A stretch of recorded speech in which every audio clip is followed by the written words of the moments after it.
Chapter 6 Other People's Titles. After they laughed at me a few times, they began requesting the hillbilly stuff. Chuck Berry. In Springsteen's recollection, the first song that came was Mansion on the Hill. Exactly when the song was started is the subject of differing accounts.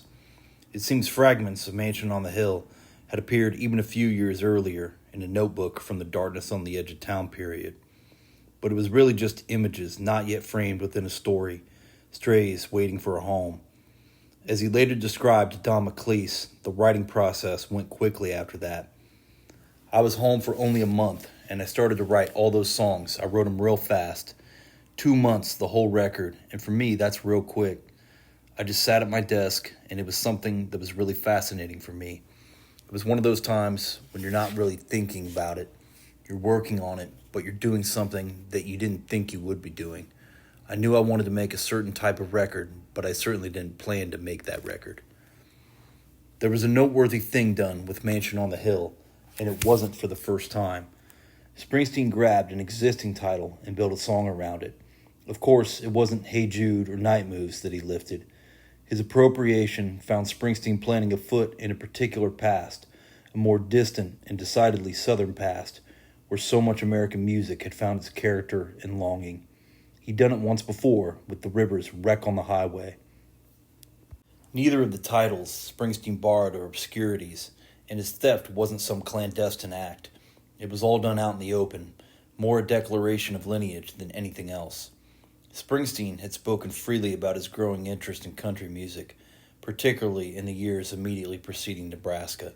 He felt a connection, forged in his earliest years, to the rural life that animated so much country music. In those days, in my childhood, there was town and country, he told me, nothing in the middle. There were no suburbs. You either lived in town or in the country. We were very close to the agricultural life, partly because my grandfather dealt with migrant workers who came up from the South. He sold them radios and things that he pulled out of the trash. It was a different world, but those things, town and country, felt much closer together then. Country music reconnected him with that, those song titles, to a world no longer there. To step into one of those titles as a songwriter was to wear another man's clothing, and the men from whom he borrowed them interested Springsteen, their shadow-like presence. The Rivers' Wreck on the Highway got its title from a song written by Dorsey Dixon in 1937 and made famous by Roy Acuff, who claimed it as his own until Dixon eventually lawyered up. In the years following Acuff's release, Wreck on the Highway became something of a standard in country and bluegrass. For its part, Mansion on the Hill had its antecedent in a Hank Williams cut by the name A Mansion on the Hill, credited to Williams and the publisher Fred Rose, and recorded early in Williams' brief but remarkable career. The writing of Hank Williams' A Mansion on the Hill reveals the particularities of country songwriting culture as distinct from, say, 1970s singer-songwriter traditions. There was often nothing overly mystical about song creation in country culture. Wesley Rose, Fred's son, claims that Hank Williams showed up in his father's world just as father and son were playing a game of ping pong. In an effort to make sure Hank Williams was indeed the writer of the songs he was presenting, which Rose recognized as decidedly strong material, Fred Rose asked Williams to write something on the spot. Rose gave him a theme to work with, which Colin Escott describes as a woman leaves the one she truly loves to marry a man with money. Williams came back to Fred Rose with A Mansion on the Hill. Fred Rose got the co-writing credit and signed the Artist of a Lifetime. They worked in the song business, and that was just one of the 1,000 ways a song could come into being. Escott challenges the veracity of Wesley Rose's version of the song's origin story, however, and also provides an alternate account, this one from Hank Williams' widow, Audrey. In Audrey Williams' recollection, Fred Rose gave Hank Williams the title A Mansion on the Hill, and Williams took it home to turn it into a song. The aim was the same, however, a chance for Williams to prove his talent. But the great Hank Williams was stuck, Audrey insists, until she helped him find his way, uncredited. As Escott goes on to explain, if Williams got the title from Fred Rose, he poached the melody from Bob Wills. It was the kind of stuff that happened all the time.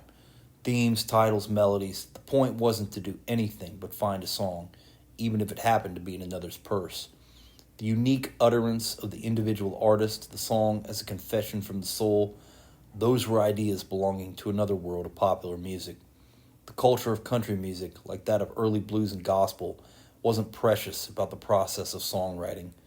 The near idolatry associated with the voice of the individual songwriter is more a thing of the late 1960s and the 1970s, of a world associated with Joni Mitchell, James Taylor, and others. In country music, you could steal things in the night and know you'd probably meet others out there doing the same thing. In grabbing a title off the shelf, Mansion on the Hill, Springsteen was aligning himself with another tradition of songwriters and songwriting, where words and melodies and titles were out there for repossession, and figures like Dorsey Dixon could slip from view into a kind of obscurity where their songs carried on without them. No rock stars in that world, just a lot of sequins and rhinestones on workers' backs. Anonymity was always close by, and artists were people who made paintings and sculptures. While this bandmate and more recently co-producer Steven Van Zandt was off looking to add frontman to his resume, Springsteen was alone in New Jersey, trying to disappear, to be anonymous in some way, a Dorsey Dixon. His ambivalence about celebrity, or at least his lack of trust in it, was more alive than at any other point in his career. He felt as if he no longer belonged with the people he grew up with and wrote about, but neither did he feel at home where he'd ended up, as a celebrity. There was, as he told me, a lot of strange stuff in the air, so he wanted, he said, to be invisible. There was some effect when songwriting inside another songwriter's title of wearing not just another man's clothes, but a mask. It wasn't invisibility, but it was close. It was certainly the right place to start an invisibility project. Mansion on the Hill set that up, created the place to begin, whether Springsteen was thinking he was beginning something or not. In a 1981 musician interview with Dave Marsh, Springsteen, on the cusp of making Nebraska, describes his interest in Southern music from back then and out there. I went back and dug up all the early rockabilly stuff because what mysterious people they were. There's the song Jungle Rock by Hank Mizell. Where is Hank Mizell? What happened to him? What a mysterious person. What a ghost. And you put that thing on and you can see him. You can see him standing in some little studio way back when and just singing that song. No reason. Nothing gonna come of it. Didn't sell. That wasn't the number one record, and he wasn't playing no big arena after it either. But what a moment. What a mythic moment. What a mystery. Those records are filled with mystery. Like these wild men came out from somewhere, and man, they were so alive, the joy and the abandon. As if in response to the unease and disconnection he felt in relation to his own success with The River, Springsteen was drawn to the wild men of American music, these ghosts, forgotten and historically distant figures he found to be filled with mystery, the ones who left a mark without ever knowing success. Wreck on the Highway and Mansion on the Hill, titles taken from others, brought Springsteen closer to their worlds. When I asked him about what was going on there, Springsteen said, I could see that something different was happening, but I didn't think a lot about it. I loved that music, was listening to it, of course, but there wasn't some greater purpose there in using those titles, nothing conscious. It just happened. But that circuit he took, through a particular past in American music, did forge a connectedness to the world of hillbilly music and a rural, poor American past that would breathe throughout Nebraska, even if Springsteen's mansion had a freehold address. Some years later, introducing Mansion on the Hill during a show, Springsteen described childhood car rides taken through Freehold with his father. At night, my pop would take me, and we'd all ride in the car, and we would drive around the town, he said. It was funny. We'd live there, always, but yet we'd go sightseeing. And he'd always drive past the nice big houses, and it always seemed really mystical. I did not understand what those people had to do with me or my dad or who we were.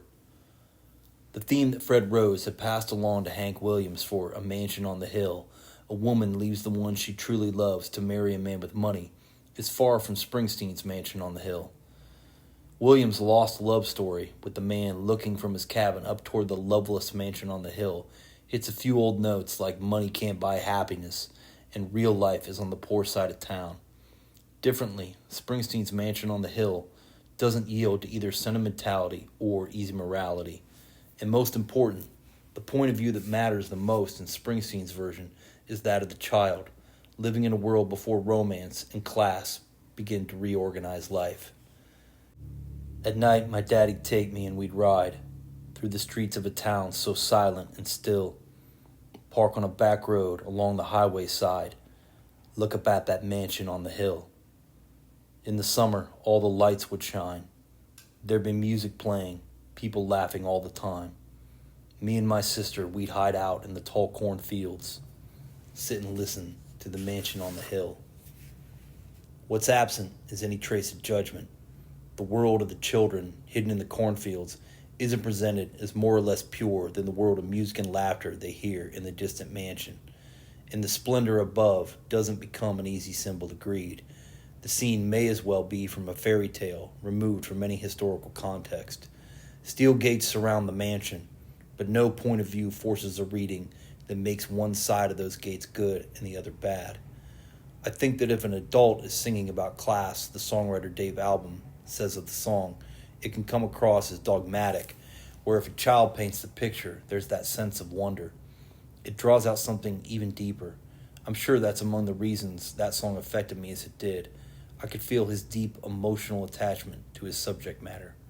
Matt Berninger of The National describes a similar feeling about the child's point of view and how it functions in relation to Mansion on the Hill. How many people in this country have nothing, while a few other people have 99% of all wealth and resources? That idea of a mansion on the hill, of having one of them, is potent and finds a lot of people slaving away so there can be the one guy with that house. That's what America is like. That's the toxification of this American dream.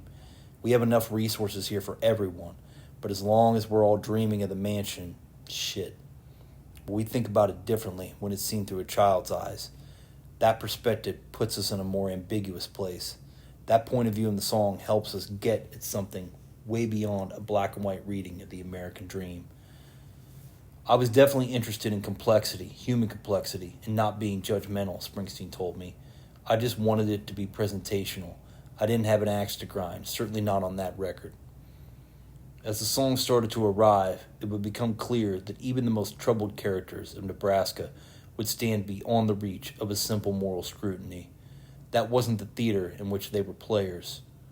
The song world they inhabited didn't lead to easy sorting, good and bad, but the point of view of the child, driven more by curiosity and wonder than by judgment, doesn't just provide a way out of that sorting. It also gets Springsteen into the world of his own childhood. Mansion on the Hill has that dreamlike quality. The temporality of the song is fluid, not fixed. By the final verse, it may be that the speaker has grown up, but it's debatable. The voice floats through the song. It sets a tone for a record rooted in Springsteen's childhood. Where, Springsteen asked himself at the end of the River Tour, did he belong? Was it where he came from, a poor home and freehold, or where he was going to, a success well beyond any reasonable expectations? As he would come to discover through the process of letting the songs arrive quickly and without a plan, the Nebraska material was going to press on this unanswerable question, offering no relief from the in-betweenness of it all. The songs took Springsteen back, yet kept him apart from the people he found there. The solitary drives he was taking, like some reenactment of those childhood car rides with his father, opened onto something that had been put away. The ghosts of Nebraska, he would write, were drawn from my many sojourns into the small-town streets I'd grown up on. It meant that the material on Nebraska would be more connected to Springsteen's childhood than that on any other album. Mansion on the Hill was just a childhood recollection, he said, but it allowed me to address the conflicts I was feeling. When I asked Springsteen whether he felt himself to be outside the steel gates or inside them at the time of writing, he answered without hesitation. I felt like I was in both places, and in the very near future, I was going to be spending a lot of time trying to reconcile that. That song opened onto a very particular landscape, but the next song he wrote, Nebraska, would be the one that began to populate that landscape with characters. When he got to that second song, and it came on the heels of Mansion on the Hill, Springsteen says that he'd found the record's center. And that's when it went from mystical, to use Springsteen's word, to dark and troubled. Warren Zanes. Freud's therapeutic model involves going back to childhood to understand the tangles of adulthood It seems you were an intuitively therapeutic person. Springsteen, that was my nature. Warren Zanes, but you're supposed to do it with somebody, supposed to have a guide with you. Springsteen, I didn't have that down yet. I didn't figure that part out yet. That came later. Warren Zanes, soon. Springsteen, very soon. But I wasn't quite ready to be with someone in that way, not at that point in my life. I was a little young still. Culturally, it still wasn't looked on all that fondly. My first years with analysis, I had to sneak in and out. I was very self-conscious about it for a long time. So no, I wasn't there yet. Chapter 7, Any Kind of Life. I've always believed the greatest rock and roll musicians are desperate men. Bruce Springsteen on Elvis Costello's Spectacle. If at the end of the River Tour, Bruce Springsteen entered a period of heightened self-investigation, it wasn't that the world of his interior had been locked up and hidden from view until that point. True to the emotional character of the music he'd made, he'd approached interviews with a consistent openness for years. He'd certainly said enough to suggest to his public that he knew ambivalence, that he wasn't even sure, as he had been early on, that rock and roll could save souls. It had started in the aftermath of Born to Run.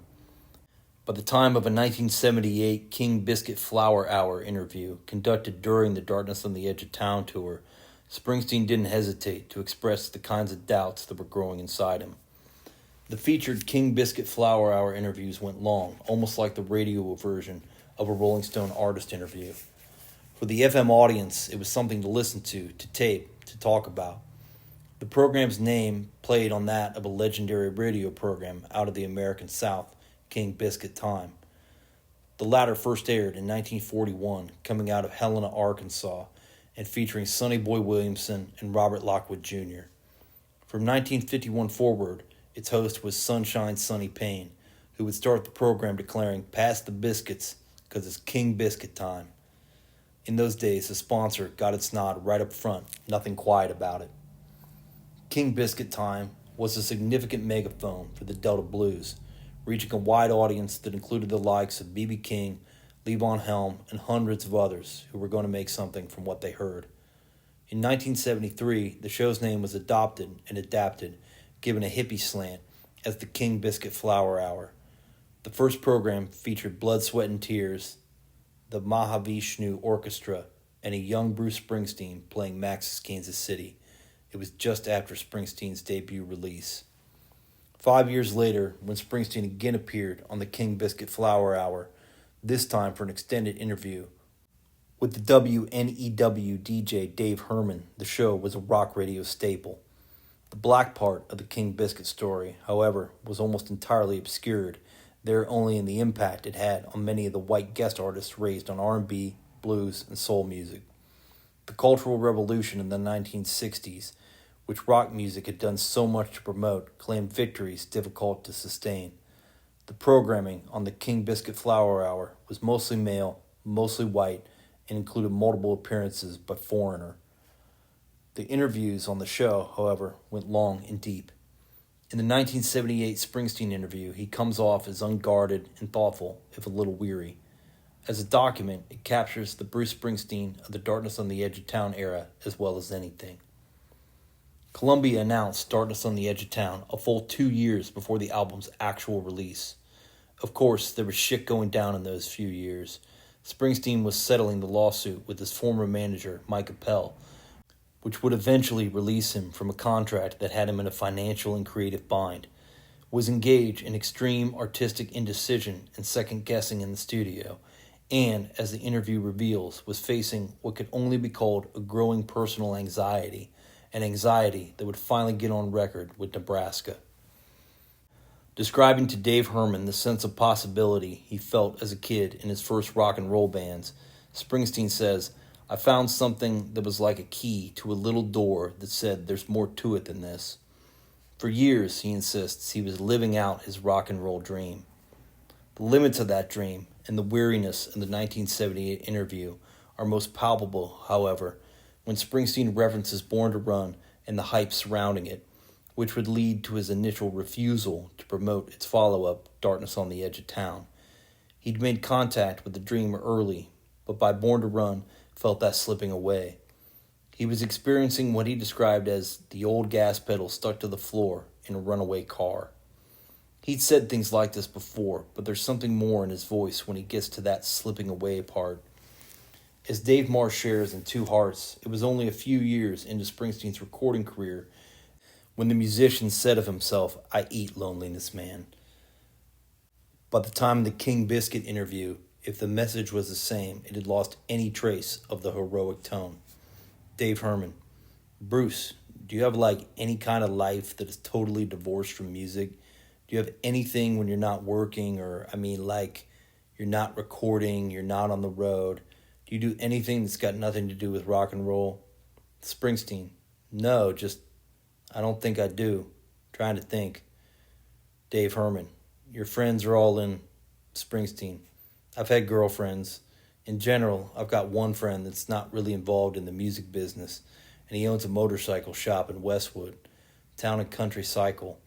And there's a little plug there, I guess. His name is Matty, and I guess he's my only friend that doesn't work for me or is not involved in some other way. When the rock and roll part was stripped away, there wasn't a lot left. It was a little like the middle of nowhere." Springsteen could be an unforgiving judge of his own work, as if he's still scrutinizing the recordings upon which his legacy is built. Born to Run he'll now describe as young, saying that he can't listen to it comfortably. Born in the USA, he'll say it surprises him in its success, that he never felt entirely sure about it. But there's no hesitation with Nebraska. There, he's unwavering. Talking about it with me at his Colts Neck home, he repeatedly pointed in the direction of the rental where the album was made, almost as if he could see the place from where we were sitting. I kept looking when he pointed. "100 years from now, what's going to play well?" he said. "That record will play pretty well. It's just one of those records. If people are interested, that represents a particular place and time. It has a particular view of America and tells a particular kind of story. That record will always stand up. It'll always hold up." Where are the recordings that come of the kind of isolation Springsteen was experiencing? One has to wonder what, in all that isolation, was speaking to Springsteen when people weren't. There are times in most any artist's career when they're absorbing more, searching for and sorting through more, not always knowing why they're doing so. For Nebraska, Springsteen had found some unforgivingness in Suicide that inspired him. Country music had given him a rural connection, a sense of place and of outsiders, a rough, working-class American past. Most of the searching and sorting, though, didn't involve music. More than any other record he made, Nebraska was one that he would later explain with references to a strangely specific list of inspirations and source materials. Most of it had some connection to the 1950s of his childhood. All of it had characters and settings that carried traces of the same unforgivingness he found in Suicide. If Nebraska was a mystery of sorts, the clues given to understand it were these: Charles Lawton's film The Night of the Hunter, Flannery O'Connor's short stories, Robert Frank's book of photographs, The Americans, and most conspicuously, Terrence Malick's Badlands. Chapter 8, The Record's Center. There will frequently occur gaps in the long winter evenings that are hard to fill up satisfactorily, hours when, tired of reading or study, a boy does not know what to do. D.C. Beard, The American Boy's Handy Book, 1882. That fall in 1981, Springsteen was spending a lot of time alone in the Colts Neck rental. The orange shag carpets made it seem all the more like someone else's place. Sometimes he'd write songs. Sometimes he'd get back from Freehold and watch TV by himself late into the night. Flipping through the channels on one of those solitary evenings, he found Badlands, the Terrence Malick film loosely based on the 1958 Charles Starkweather murder spree. In the same way that Suicide's Frankie Teardrop spoke to him, Malick's film pushed its way into Springsteen's chest. Something about that story of a teenage serial murderer reminded Springsteen of his own life. Years before, he'd written a song called Badlands. Maybe he was wondering what another artist, this time a filmmaker, would do with the same title. Maybe not. Maybe there was nothing else on. Maybe he didn't like what came into his mind when the television was off. Either way, Malick's Badlands had a mood and violence that struck Springsteen. It clung to him. It was still there in the morning. It wasn't a pay-per-view or a streaming world at that time. When you came upon something on the television, it was more like a discovery, a thing stumbled upon in the night. Badlands was released in 1973, the same year as Greetings from Asbury Park. It just took a little time for the movie and the man to find each other. But it's Malick's film where Nebraska gets its foundation in trouble. As a testament to the film's role as a source and inspiration, there's a fragment of it in the very first lines of the Nebraska album. That baton in the first verse of the song Nebraska comes straight out of actress Sissy Spacek's hands. I saw her standing on her front lawn, just a twirling her baton, a handoff. Badlands isn't some buried reference. Mansion on the Hill could have opened onto a multitude of full-length albums, but once Nebraska arrived, a song that Springsteen found in the space between where he was sitting and the television screen, the album got its direction and its darkness, its spiritual recklessness. The characters of Nebraska, like Charles Starkweather, often faced, in Springsteen's words, the thin line between stability and that moment when time stops and everything goes to black.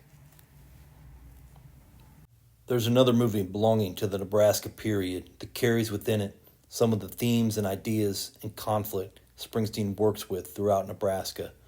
Raging Bull, Martin Scorsese, and Robert De Niro's great collaboration released in 1980.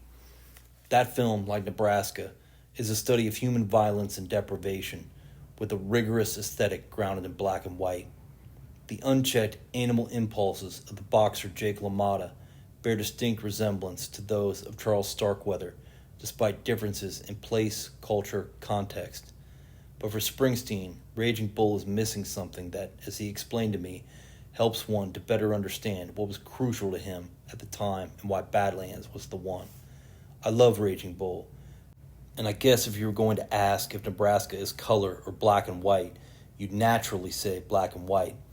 But I don't remember Raging Bull having a huge influence on that particular record. The films that mattered to Nebraska were really quiet pieces. The way that they landed in the culture, they were silent. Badlands was a pretty quiet event when it came out. It didn't make that big splash.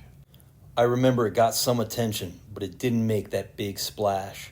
And that connected up with the kind of place I was in. I was drawing from culturally quiet places and sources. Part of what mattered to Springsteen was the way the film approached him late at night by chance, like some unexpected knock at the door. Scorsese's Raging Bull was an event. Badlands was not. Springsteen's ambivalence about big career success, which he'd wanted, fought for, and feared, drew him toward art that mattered and lasted, without ever being a hit, a blockbuster, a thing of red carpets and flashbulbs. Malick's film came out in 1973, a Warner Brothers release. Scorsese's earlier Mean Streets and William Friedkin's Exorcist were among the studio's other offerings that same year. Only the last of them, Friedkin's, made a dent in the marketplace. Badlands had a limited theatrical run, over time making its way, without much fanfare, to late-night television. But for Springsteen, the way in which Badlands stayed in quiet circulation resulted in a kind of Hank Mizell effect. Terrence Malick followed up Badlands with Days of Heaven, then disappeared for some 20 years. He wouldn't do interviews. There were even questions about what he looked like. Relative to the workings of Hollywood, he was, as Springsteen described Hank Mizell, the voice behind Jungle Rock, a wild man and mystery both. That interested Springsteen. But there was also a looseness to Badlands, an aspect that couldn't be found in a script or storyboards that appealed to Springsteen. If Raging Bull was a work of mastery in its editing, acting, and directing, Badlands seemed almost to wander in search of itself without hiding this from the viewer. When interviewed for Elvis Presley, The Searcher, Springsteen describes a similar, compelling looseness when speaking as Presley's earliest recording sessions for Sam Phillips' Sun Records in Memphis. All that Springsteen says of those sessions could be applied to the making of Terrence Malick's Badlands. Not knowing quite where they're going to go, not knowing exactly what they're doing, just discovering and doing it, literally as the music is being played. You're out on the frontier, and it's a very pristine and exciting place to be. Malick's classmate and collaborator, Jake Brackman, set of the Badlands production and the film's director, members of the crew were constantly making jack-off gestures behind Terry's back. Sissy and Martin were the only people who thought he knew what he was doing. The assistant cameraman, Tony Palmieri, and others would insist that unknowingness was crucial or at least inescapable when it came to the making of Badlands. I don't think any of us on the crew, Palmieri said, really knew what the fuck we were doing. If they did know, it seems they quit. The assistant director, Bill Scott, agrees. We were so green. A couple years ago, Terry told me that on that first morning of filming, after he got his big wide shot, the cameraman turned to him and said, "Should we go in for coverage now, Terry?" And Terry said, "No, let's do an over-the-shoulder shot," which is coverage. And I remember when someone asked me if I had ordered the honey wagon, I said, "Yeah, the catering's all lined up. The honey wagon's the toilet truck." Tony Palmieri would later insist, understanding Terrence Malick will probably be impossible, but for 34 years, every time I mention Badlands, someone's eyebrows go up. They want to know all about it. Some would say the film was glued together with voiceover. Members of the crew would describe fistfights on the set, with even the director landing punches. They were accustomed to sticking to a plan, Sissy Spacek said about her experience making the film. That's not the way Terry likes to work. For the film's two featured actors, Spacek and Martin Sheen, it was their first leading roles in a feature. They didn't challenge the director who gave them the opportunity. They followed him. They had just stepped into their dreams. Why step back? Sheen later recalled, Terry called one night and said, "I want you to play the part." I had to get up very early the next morning to go to work, and I was driving along the Pacific Coast Highway in a little Mazda. I was listening to a Dylan album I was fond of, and the song Desolation Row was playing, and the sun was rising, and it hit me that I was going to play the role of my life. I had been a professional actor since I was 18. I was 31, I had 4 children, I was struggling, doing a lot of television, a lot of bad, silly work just to make ends meet, and I wasn't having any luck in features to speak of, and here was the part of my life, and I was overwhelmed, and I pulled off to the side of the road, and I wept uncontrollably. Prior to landing her role in Badlands, Sissy Spacek, a Texan, recorded and released a soon-to-be-forgotten single, "John, You Went Too Far This Time," under the name Rainbow. Without a master plan of any substance, she left Texas for New York City. "Just about every town in Texas has a beauty pageant," she recalled. "Ours was called the Dogwood Fiesta. I was in one of those. I played the guitar and sang, and lost. But one of the judges was a newspaper reporter, and she was going to New York, and my brother was real sick at the time, and my parents thought it would be good for me to get out from under that, so I came to visit. In New York, occasionally hanging out at Max's Kansas City, Spacek met the Andy Warhol superstar Holly Woodlawn, the same Holly referenced in the first verse of Lou Reed's Walk on the Wild Side. Woodlawn helped Spacek get an extra role in Warhol's film Trash. From there, Spacek moved to Los Angeles, one suitcase at a time. Badlands was her breakthrough. Coal Miner's Daughter and Carrie would be among the films that would cement her status as one of Hollywood's elite, just as Apocalypse Now would bring Sheen to the upper reaches. With those two actors and Malick, a director making his first feature, there were 3 people on the Badlands set each day realizing long-held dreams without knowing fully what they were doing. That feeling of arrival, together with the looseness inherent in Malick's approach, made the film all the more like the cinematic version of Elvis's First Son sessions. The shoot went on forever, Sissy Spacek recalled in an interview with The Guardian, because the crew kept quitting. They were completely brutalized. They'd be setting up one shot over here, then Terry would look over in the other direction where the moon was rising up, and he'd go, "Let's shoot over there." I have these memories of everyone tearing off across the desert in pursuit of one sunset or another. By most accounts, Malick was a kind of visual obsessive. He put the light before the narrative, if only because he believed that light had a way of telling some of the best stories. Springsteen would later describe Nebraska in terms that echo Malick's priorities, revealing another connection between Springsteen and the film. Light, he told me as we discussed Malick's film and its impact on the recordings he would make in Colts Neck. That was my judgment on the entire success of Nebraska. It was as if Malick's film helped Springsteen to think of his songs as filmmakers and photographers might think of their images. And it wouldn't just change the nature of his writing and singing, it would alter his understanding of how records could sound. That looseness, that light, whether in Badlands or in Presley's first Sun sessions, was a thing you might get to only once in your career. It happens quickly in an artist's trajectory that they begin to know too much to know so little again. For his own part, Springsteen had been there as a young record maker, and some part of him was determined to get back there again, no matter that he was 5 albums into a major career. The spontaneity of early creations, the time before things get big, it was all there in Badlands as Springsteen watched alone in his rented home. And then, of course, there was the story, a murder spree. In that, somehow, he saw his childhood. Chapter 9, Blood in Black and White. Blood, sex, melodrama, and crime have always been big sellers. In the early days of television, a sense of respectability modeled on the printed press kept these attention grabbers under wraps. The race for audience share inevitably brings it to the headlines and to the beginning of the television news. Pierre Bourdieu on television. Mansion on the Hill, with its floating point of view, hovering between the worlds of the haves and the have-nots, was for Springsteen a gateway into the world of his childhood, but Nebraska was a way into its trauma. He wrote an early version of the song in the third person, then titled Starkweather. As the song evolved, however, it became a first-person account, Springsteen and Charles Starkweather sharing a voice, a story. That change in point of view was as telling as anything. The song would open the album and determine the emotional character of the project. Like Terrence Malick, the writer Stephen King, and the director Peter Jackson, Springsteen was drawn to Charles Starkweather's story. But among them, only Springsteen took on the first-person point of view in bringing Starkweather into his art. Springsteen would sing from the electric chair.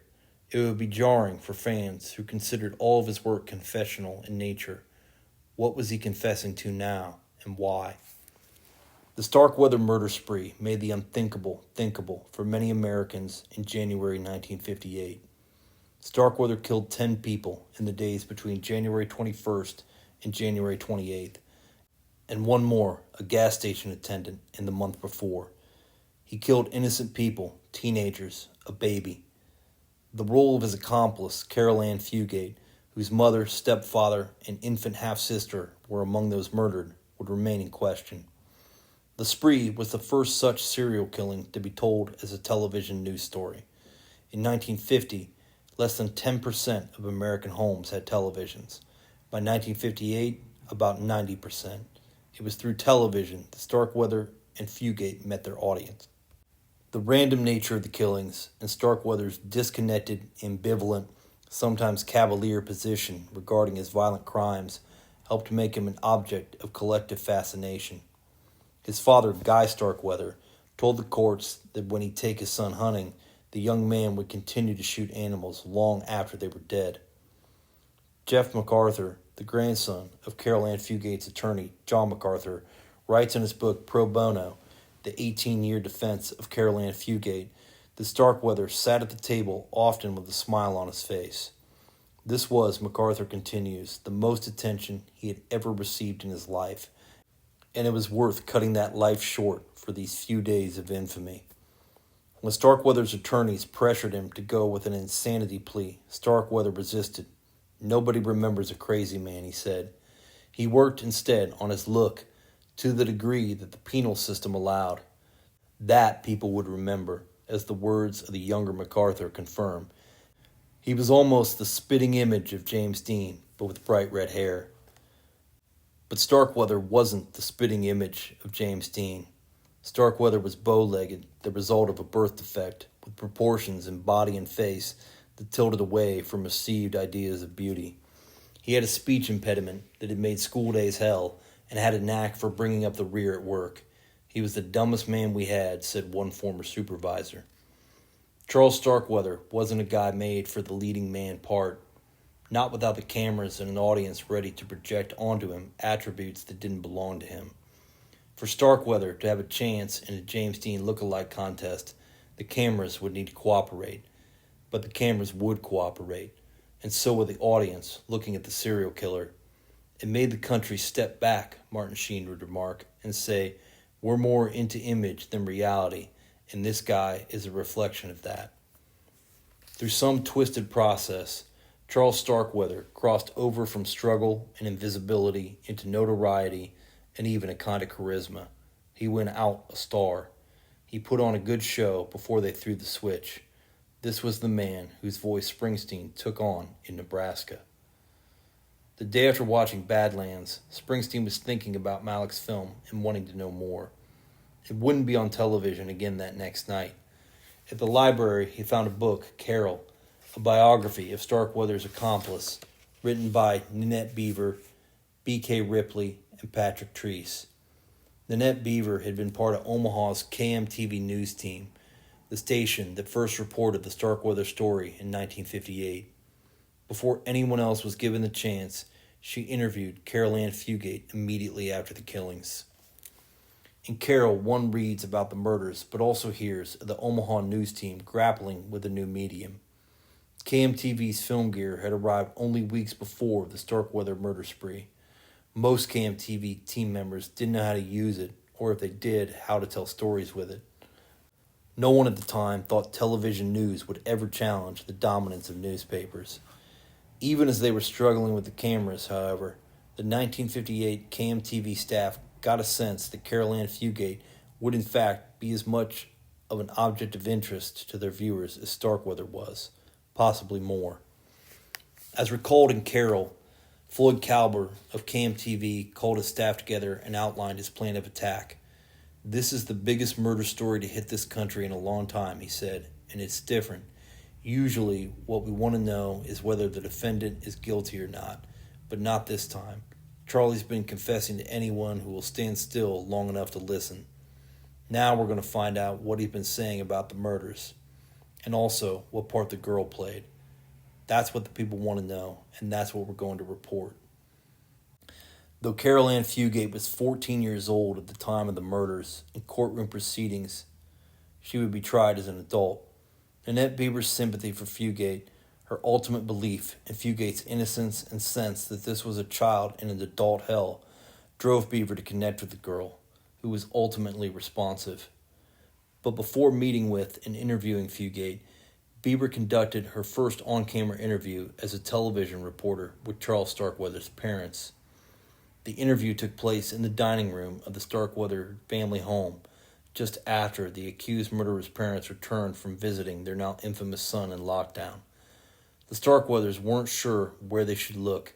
Right at the camera? Those things were supposed to be pointed at Gary Cooper and Marilyn Monroe in Hollywood, not Nebraska.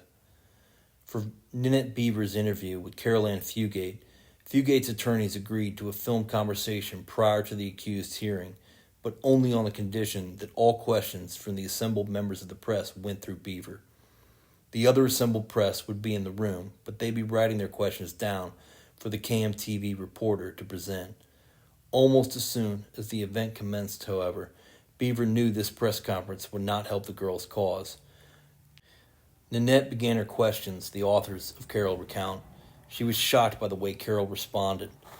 The friendly little girl she had met just a few minutes before answered in a clipped, brittle voice. She had changed into a hard-faced, angry young woman. Fugate, as untutored as Starkweather's parents, thought that's what she was supposed to do when a camera was on her.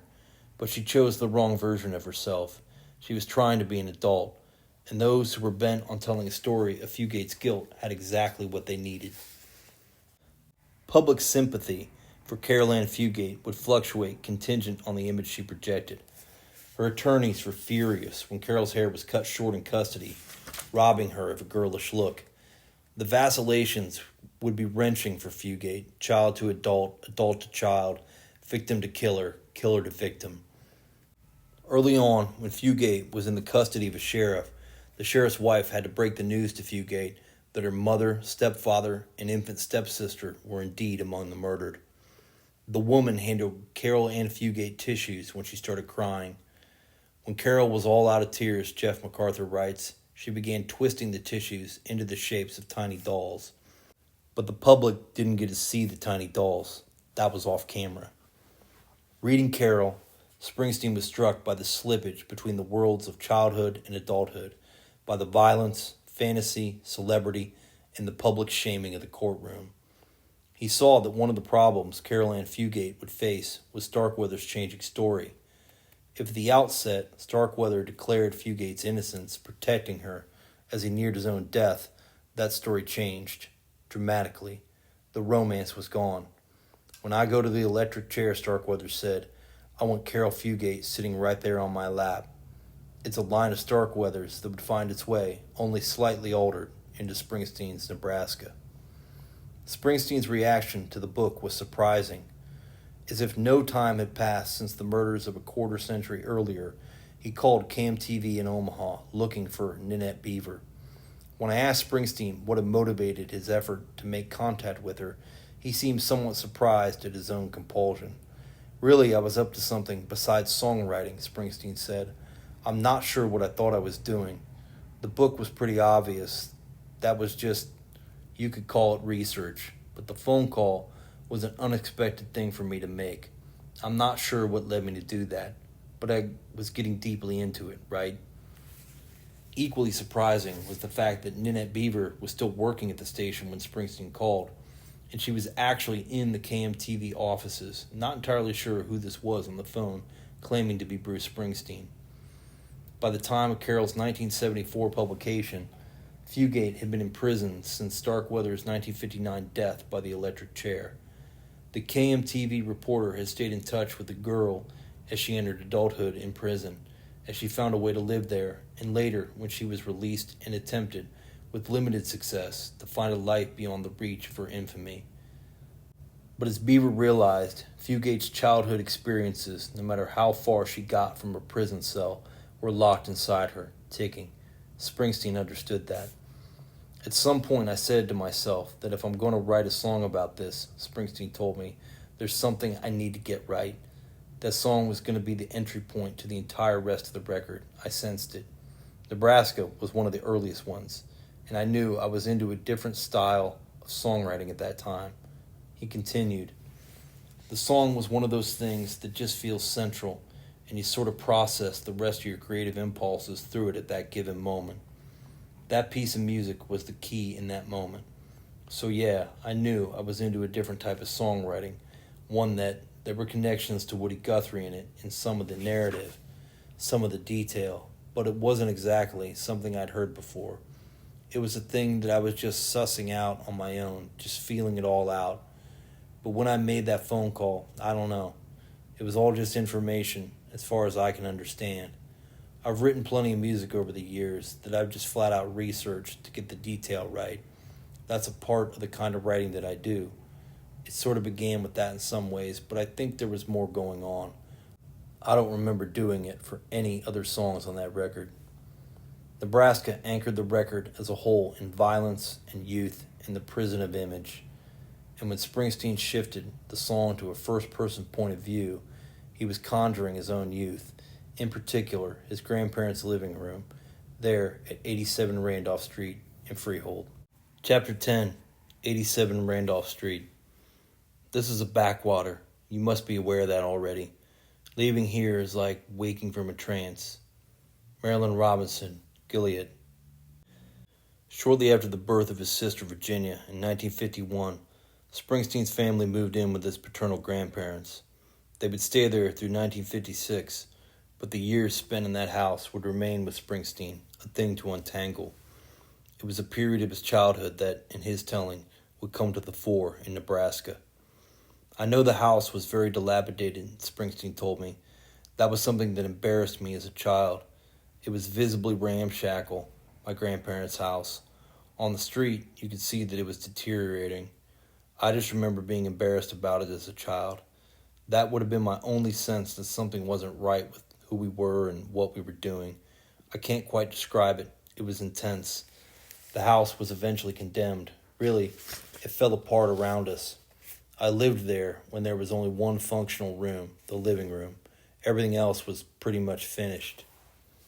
In the living room was the portrait of his Aunt Virginia, his father's sister, an image Springsteen has described on a few occasions.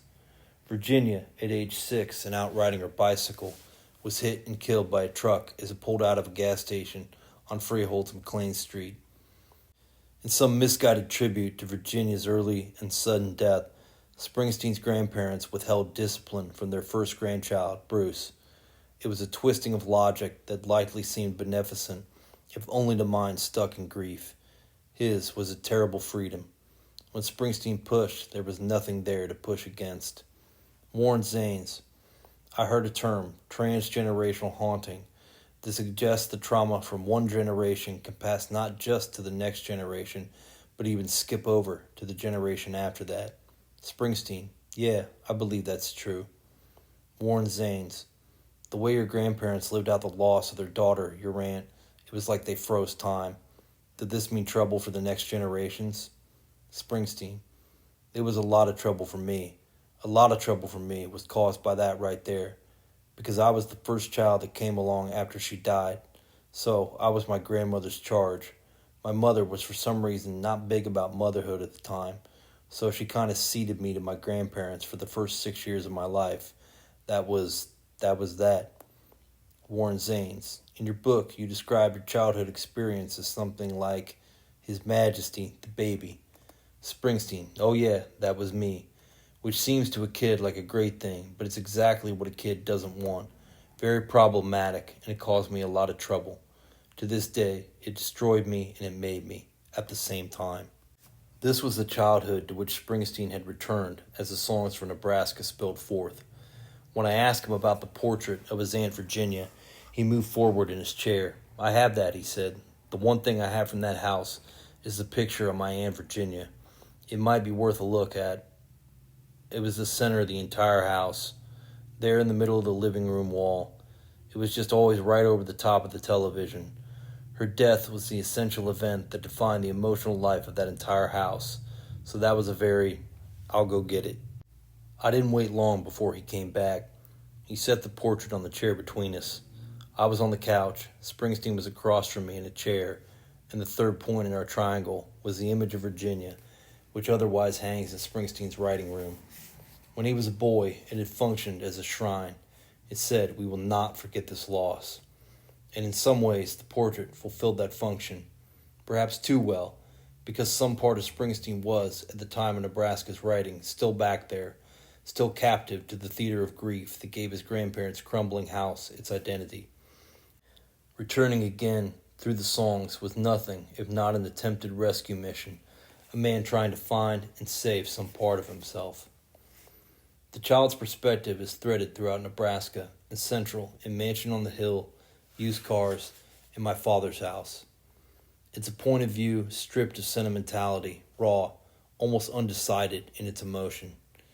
If the exact historical moment of Nebraska is uncertain, or at least shifting, the mention of the Philadelphia mobster Philip Testa, the Chicken Man in Atlantic City, and the closing of the Mahwah Auto Plant in Johnny 99 marked the period as the early 1980s, while Open All Night includes a Cobra jet that could be from 1968 or a few years after. Much of the record is, as Springsteen describes, rooted in the time of his childhood, a black and white 1950s. Like Starkweather, Springsteen experienced a period of living beyond consequences. However dramatically different the details. No one shaped his daily life through appropriate discipline. He could stay up as late as he wanted, watch television as the others slept. There were no rules, he told the biographer Peter Ames Carlin. I was living life like I'd never heard of another child living, to be honest with you. In Born to Run, he describes his young self as a tyrant, eating what he wanted when he wanted, a boy who felt the rules were for the rest of the world. The discipline would come too late. In another household, his parents, after the family moved from Randolph Street in 1956, and when the struggles between father and son, as much as rock and roll, would begin to define the next period in his life. But when Springsteen says that the unchecked freedom in his grandparents' home shaped him, therein lies the key to his identification with an outsider experience as extreme as Charles Starkweather's. Badlands was very influential. I saw something I felt I knew in there, in that film. The life that I write about in Nebraska is the life I was leading with my grandparents when we all lived in their house. It had a kerosene stove to heat the whole place, a coal stove to cook on in the kitchen, very old school Irish. That was my grandparents' really old world. Even for our street, it was more backwards there. Our little house wasn't the same as the others, but it's their story in Nebraska, much more the grandparents than my parents. I often go back to that house in my dreams, and it's still a place that holds a lot of significance for me, a lot of emotion. I pass by it a lot still. It's a very mysterious place. I see it in a certain kind of light. Springsteen's ambivalence about the world he came into and came from is spread across the songs of Nebraska, in the tension between familial allegiance and the law that underpins highway patrolmen, in the question of suffering's purpose and reason to believe, in the paternal loss that can't finally be processed in my father's house. The years he lived at his grandparents' home had, as he says, destroyed him and had made him.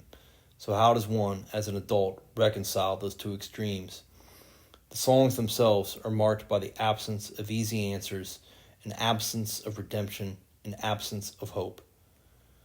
As the songwriting progressed, quickly and without the conscious shaping of themes and directions, there were a few songs that seemed not to belong to the bulk of material that was emerging, including Pink Cadillac.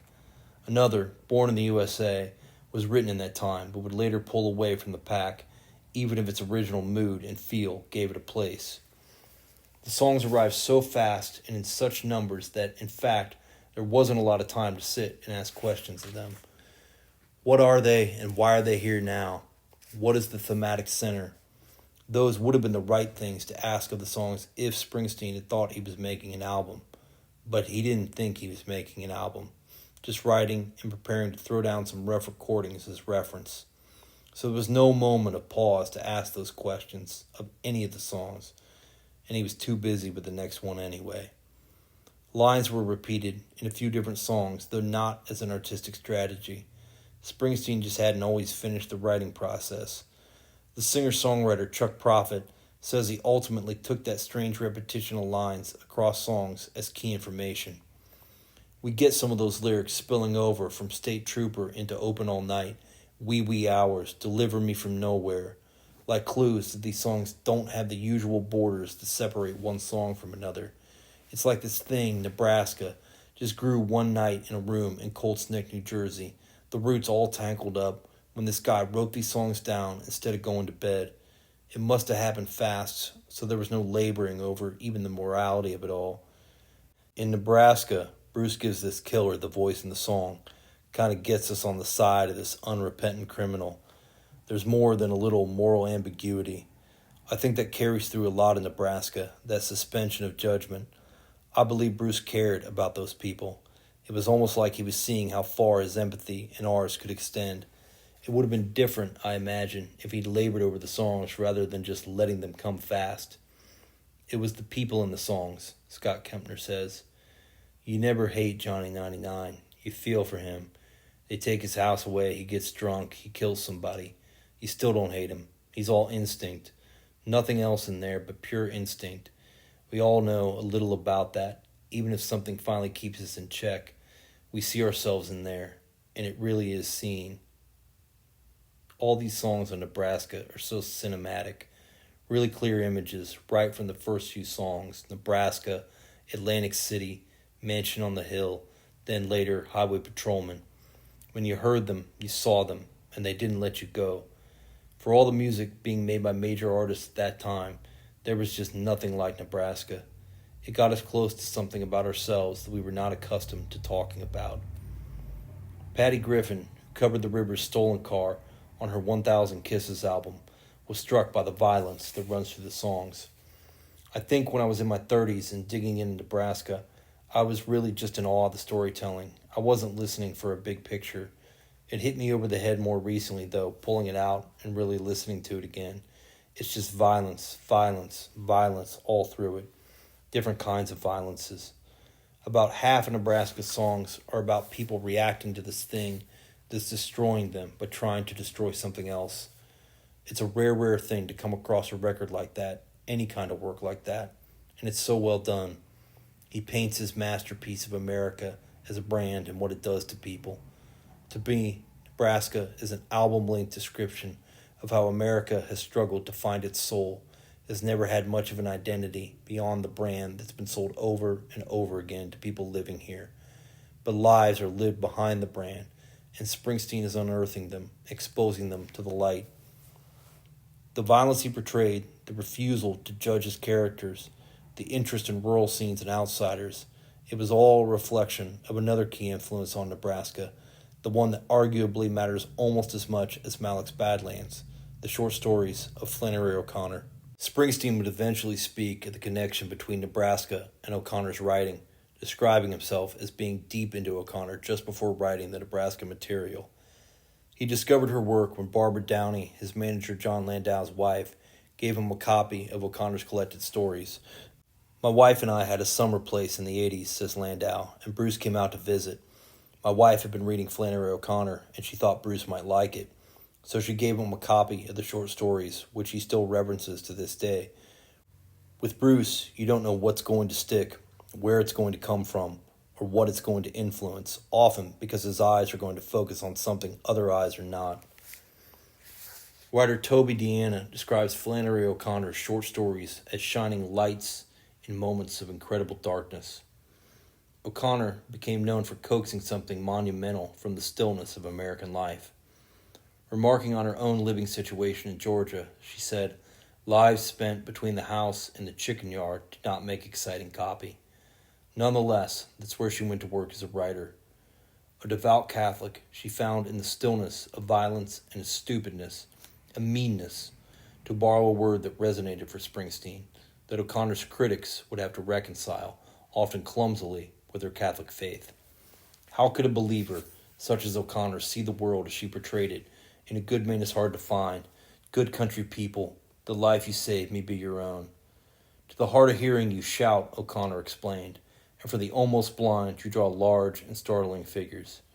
Grotesques, really. The characters are not likable," Joseph O'Neill writes in The Atlantic, "but my God, they are alive." The very same thing could be said of the characters one finds in Nebraska. In a 1998 conversation with Will Percy, nephew of the novelist Walker Percy, Springsteen spoke further of Flannery O'Connor. "The really important reading that I did began in my late 20s with authors like Flannery O'Connor. There was something in those stories of hers that I felt captured a certain part of the American character that I was interested in writing about. They were a big, big revelation. She got to the heart of some part of meanness that she never spelled out, because if she spelled it out, you wouldn't be getting it. It was always at the core of every one of her stories, the way that she'd left that hole there, that hole that's inside of everybody. There was some dark thing, a component of spirituality that I sensed in her stories and that set me off exploring characters of my own." O'Connor's stories didn't hinge on redemption. Among her most lasting images is that of the traveling salesman's Bible in the story Good Country People, a book hollowed out and containing a bottle of booze, some condoms, and a deck of cards with naked women on them. Just when you think it's one thing, the good book, it becomes another. The grandmother, in A Good Man Is Hard to Find, comes into her moment of grace, a word O'Connor liked, only as the killer on the loose, the misfit, holds a gun in her face. In that instant, late in the story, she sees his humanity as it's bound up with her own, and then she's dead. She would have been a good woman, the misfit said, if it had been somebody there to shoot her every minute of her life. In Flannery O'Connor's words, she was after those moments when she could reveal the action of grace in territory held largely by the devil. Until Nebraska, one got the sense that redemption was almost structural to the songs of Bruce Springsteen. Thunder Road, the river, racing in the street. The redemption didn't always come easy, was sometimes only implied, but it came often, as some measure of hope, something to live for, an outline of possibility, sometimes delivered not just through words, but through the music itself. But with Nebraska, it's gone. Flannery O'Connor trusted that her readers could see in her grotesque something more. Her fiction and her Catholicism hinged on that. Though Springsteen didn't work with what could be called grotesques, he did create characters caught in their own blocks of stone. Nebraska closes on Reason to Believe, which might be summarized thus. There isn't one. It's a common misinterpretation, a reason to believe that it's a hopeful song, Springsteen told me. It's hard to find a basis for that misinterpretation. I suppose the title does it, but it was one of the darkest songs on the record, and it was the way I decided to finish that album, in that density. It might have been O'Connor who let Springsteen know that he could end right there, and his listeners would, hopefully, know what to do with it. When Springsteen's pile of songs accumulated, his mind went not to understanding the material he'd gathered, but to capturing it on tape. Understanding would come later for those who would discover the songs, and for Springsteen himself. With pages of lyrics gathered in a notebook, lines crossed out and rewritten, sometimes incomplete, Springsteen then did something he'd never done, setting up that makeshift studio at home so that he could record demos of the songs. It didn't matter that he was moving too fast to get to know them. Songs, unlike people, have remarkable patience as they wait for someone to hear what they're saying.